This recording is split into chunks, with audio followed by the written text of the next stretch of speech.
ಮಾತನ್ನು ಇಲ್ಲಿ ಮೆಸೇಜ್ ಹೋಗ್ತಾ ಇದೆ.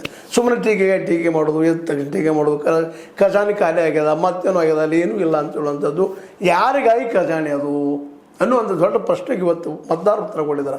ನಮಗಾಗಿ, ನಮ್ಮ ದುಡ್ಡು, ನಮ್ಮ ಟ್ಯಾಕ್ಸ್ ನೀವು ನಮಗೆ ಖರ್ಚು ಮಾಡಿದ್ದಾರೆ, ಅದು ಹೆಂಗೆ ಖಾಲಿ ಆಗ್ತದೆ ಅನ್ನುವಂಥ ಮಾತನ್ನು ಮತ್ತು ಈ ದಿಶೆಯಲ್ಲಿ ಸಿದ್ದರಾಮಯ್ಯರು ಒಳ್ಳೆ ಮೆಸೇಜಲ್ಲಿ ಕಳಿಸಿದ್ದಾರೆ. ಗ್ಯಾರಂಟಿ ದುಡ್ಡನ್ನು ನಾವು ಜನರಿಗೆ ಖರ್ಚು ಮಾಡಿದ್ವಿ, ಆ ಜನ ಇಲ್ಲಿ ಮಾರ್ಕೆಟಲ್ಲಿ ಬಂದು ಖರ್ಚು ಮಾಡ್ತಾ ಇದ್ದಾರೆ, ದುಡ್ಡು ಸರ್ಕ್ಯುಲೇಟ್ ಆಗ್ಲಿಕ್ಕತ್ತದ, ಸಹಜವಾಗಿ ಡೆವಲಪ್ಮೆಂಟ್ ಆಗ್ಲಿಕ್ಕತ್ತದ ಅನ್ನೋಂಥ ಮಾತಿಗೆ ಅಲ್ಲಿಯ ಜನ ಪೂರ್ತಿಯಾಗಿ ಈ ಒಂದು ಆರ್ಗ್ಯುಮೆಂಟಿಗೆ ಒಪ್ಪಿಗೆ ಕೊಡುವಂಥ ಡೆವಲಪ್ಮೆಂಟ್ಗಳು ಕಾಣ್ತಾ ಇದ್ವಿ. ಯಾಕಂದ್ರೆ ಕೇವಲ ಹಿಂದೂ ಮುಸ್ಲಿಂ ಎದ್ದ ತಕ್ಷಣ ಮುಸ್ಲಿಂ ವಿರೋಧಿ ಭಾಷಣ ಮಾಡುವಂಥದ್ದು, ನಾನು ಬುಲ್ಡೋಜರ್ ಉಪಯೋಗ ಮಾಡ್ತೀನಿ, ಮತ್ತೇನೋ ಮಾಡ್ತೀನಿ, JCB ಉಪಯೋಗ ಮಾಡ್ತೀನಿ ಅನ್ನುವಂಥ ವ್ಯಕ್ತಿಯನ್ನು ಕರ್ಕೊಂಡು ಬಂದು ನಾನು ಗೆಲ್ತೀನಿ ಅಂತ ತಿಳ್ಕೊಂಡಿದ್ರು ನಮ್ಮ ಚರಂತಿ ಮಠರು. ಅದು ಚರಂತಿ ಮಠರ ಊಹೆ ತಪ್ಪಾಯಿತು ಅಂತ. ಯಾಕಂದರೆ ಕೇವಲ ಮಾತಿನಿಂದ ಹೊಟ್ಟೆ ತುಂಬುವುದಿಲ್ಲ ಅನ್ನೋದು ಇದನ್ನು ಸ್ಪಷ್ಟ ಆಗುವಂಥ ವಿಷಯ. ಯಾಕಪ್ಪ ಅಂತಂದ್ರೆ ಹಿಂದುತ್ವ ಇದರಲ್ಲಿರುವಂಥದ್ದು ಏನಪ್ಪ ಅಂದರೆ ಬಡಿ ಹೊಡಿ ಕೊಲ್ಲು ಅನ್ನುವಂಥ ವಿಚಾರಗಳಲ್ಲಿ ಇರುವಂಥ, ನಾವು ಕೂಡಿ ಬದುಕಬೇಕಪ್ಪ, ನಾವು ಬಾಳಬೇಕು, ನಮ್ಮ ಬದುಕನ್ನು ಉನ್ನತಿಗೆ ಒಯ್ಯಬೇಕು ಅನ್ನುವಂಥದ್ದು ಇಲ್ಲ.